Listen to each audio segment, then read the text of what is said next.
I'm so excited that we beat the Big Blue. Now we're the Big Blue. We're the Big Blue. I haven't slept in 4 weeks. That, my friends, is what happens when every teenager in town has had a full week of school off due to weather. But if you think the snow and ice was an issue this week, the storm cell at CCS tonight provided much bigger problems for the McCallie Blue Tornado. If you were lucky to get a seat inside this gym tonight, then good for you. Jam-packed at CCS for this D2 AA East District battle. Chargers by double digits at half and early third. They look to keep it that way. Dre Jackson, much more where this came from. Big Blue was going to make their run eventually, and here it is, that 11-point halftime deficit. Now a 1-point game thanks to a Bryce Kennebrew 3.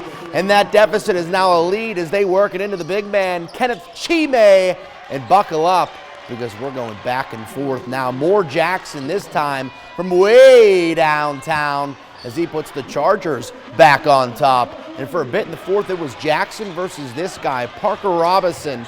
They just couldn't miss. Someone had to go out and take the win. Well, enter Caden Baldwin for CCS, the steal. And then the big man, he's going to take flight and bring the house down at CCS. Chargers get the stops they need from there. And for the first time since 2005, CCS beats the Blue Tornadoes 76-70 for a gigantic district win. For our program, this is definitely a huge win. I think it's huge around Chattanooga.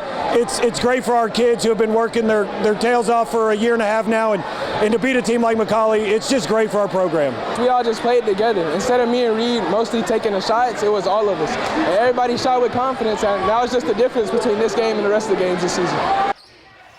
What a night for the Chargers. They get Baylor on Tuesday at home next, while Big Blue plays at Knox Webb the same day.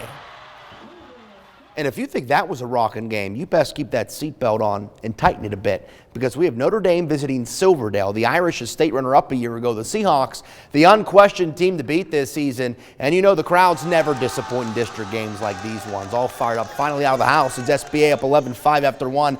But the Irish turned it on before half, and the All Blacks too. Cool McCormick, or actually no, that's SBA getting it done there. But Cool McCormick here is going to lead the charge for the Notre Dame Fighting Irish. Just 13 points in the second quarter. Going to put Notre Dame in front by 1 heading into the locker room. You love to see the two-handed jam. The third quarter belonged to the Irish as well. Look at Jace Herman here. Just toying with dudes, the facial expressions to go along with the handles. Notre Dame by 6 after 3 quarters. Silverdale only has 1 blemish on their record for a reason. Elijah Richardson, this is big body buckets right here. The and 1-2, and the Hawks are within 3.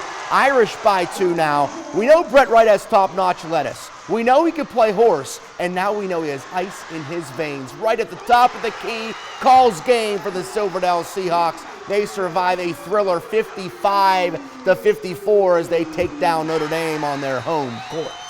I felt confident, and props to my teammates for giving me that shot, and they trusted in me, so I knocked it down for them. I played for my team. They really showed that they trusted me, and I really enjoyed it a lot. We have a shot at making the state, and of course winning this thing. I'm really so proud of my team. He's been a heck of a player for us for the past 4 or 5 years. So we have the world of confidence in him every single time he touches the ball. And there you have it. The Seahawks remain unbeaten in district play. They'll go to Boyd Buchanan on Monday, while the Irish play Sewanee tomorrow.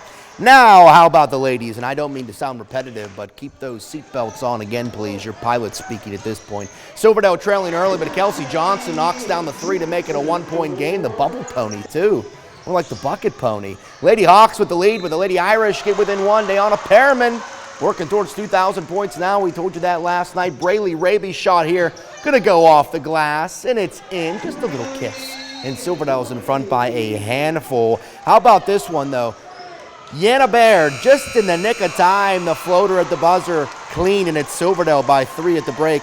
Notre Dame hanging around in the third, and now they could take the lead in the fourth. Callie McCormick, yes ma'am, cash money from downtown. But the Lady Hawks aren't going anywhere. Taylor Bledsoe gets the steal. She passes to Raby to Johnson, and she doesn't even hesitate on this shot.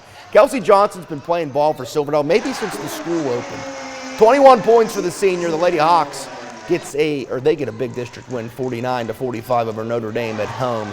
as you could see. I talked to head coach of CCS, Wes Moore, said, how was it this week? It'll be tough. He said, we just got in the gym for the first time yesterday. Wow. We were chatting. Yeah, they were excited to get back out there in the wild and start playing some ball again after this week. I bet that's been just a mental game and all these days off to be able to actually get it out there on the floor. Yeah, and it's muscle memory too. Awesome crowds too.